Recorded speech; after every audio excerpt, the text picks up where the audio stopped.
At 4:30 a.m., nearly 2,000 federal agents hit San Francisco like a switch, flipping the city back on.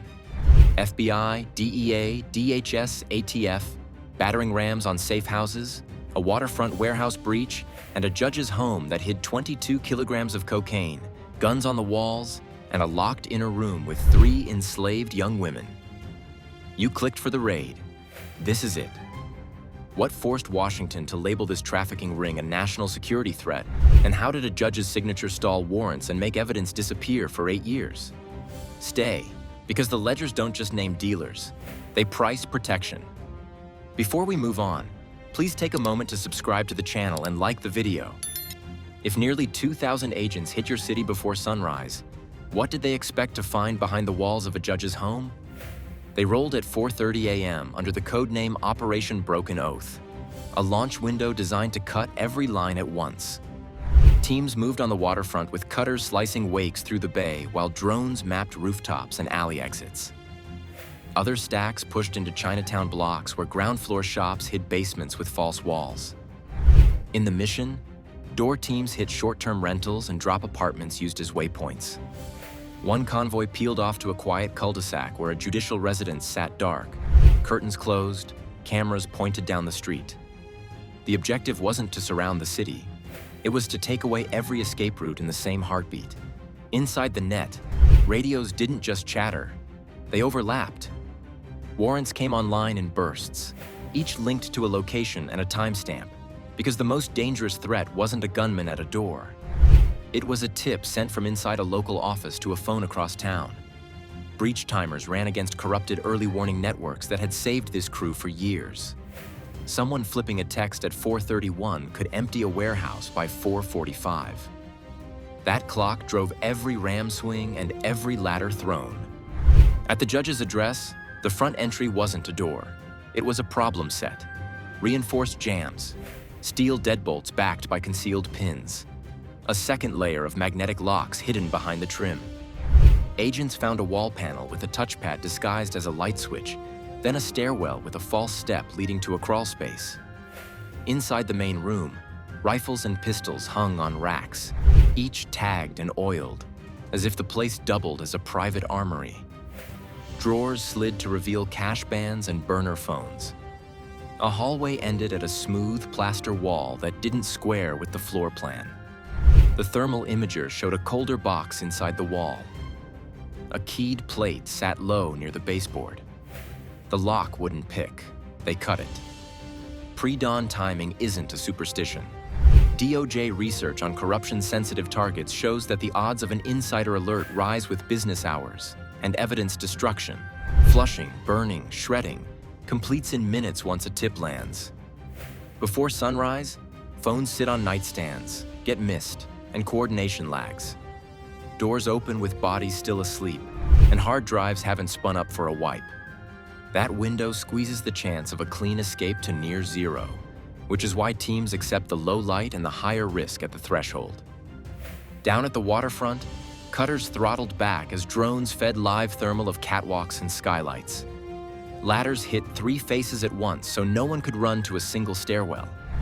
Inside, presses bolted to concrete sat next to dye sets for counterfeit pills, the kind that stamp a pharmacy's mark onto a fentanyl blend. Drums labeled as solvents lined a far wall, and pallet jacks weighted with wrapped boxes marked as machine parts. The flow was obvious. Chemicals into powder, powder into molds, molds into pills, pills into shipments. To seal leaks, command sliced the city into compartments. Each team ran separate comms.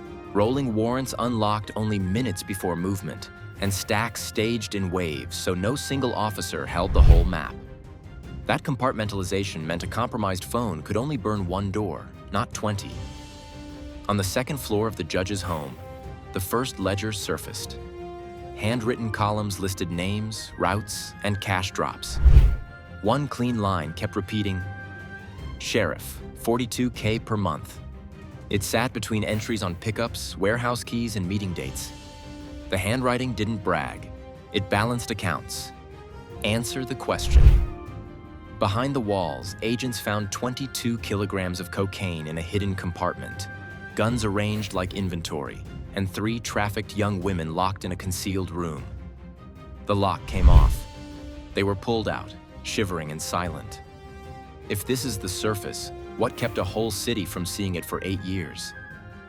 How does a judge's signature make search warrants expire and evidence vanish on cue? Jiang Ming Huang held a quiet lever for 8 years. Complaints that should have moved forward hit his docket and slowed. Cases that targeted the same couriers and apartments shifted to different divisions with clerical notes that looked harmless. Motions to compel records went missing or returned with narrow orders that turned timelines to sludge. The dates matched the trafficking arcs. Recruiting seasons in spring, bulk shipments before holidays, a lull after any high-profile arrest. His rulings didn't roar. They nudged clocks, and clocks controlled risk. While paper stalled, people moved.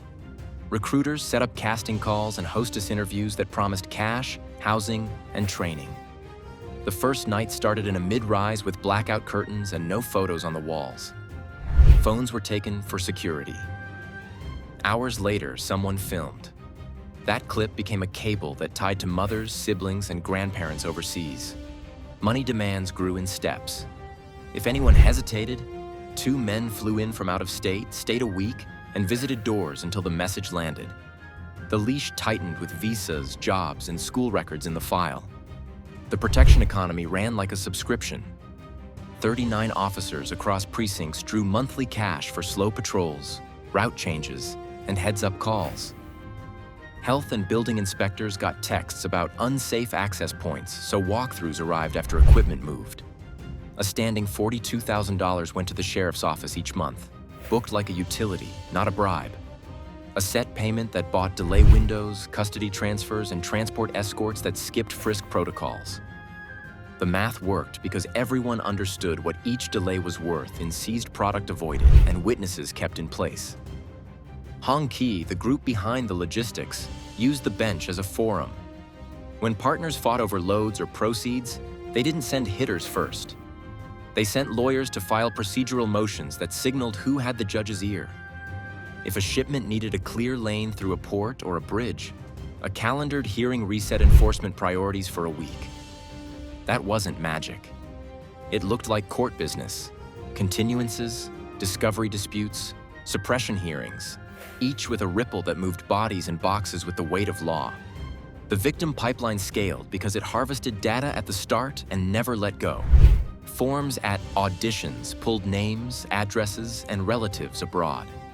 Those mapped into message trees that could fire hundreds of texts and calls in an hour, mixing threats with updates on debts. Passports sat in a safe.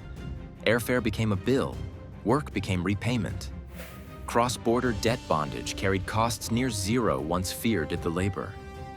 You didn't need guards on every door when a phone could devastate a family in another time zone. Fentanyl made the revenue steady, even when trafficking routes bent. Micrograms changed outcomes. Counterfeit pill presses turned out tablets that looked like pharmacy stock. Heroin batches stretched with powdered fentanyl until a single bag could serve a block.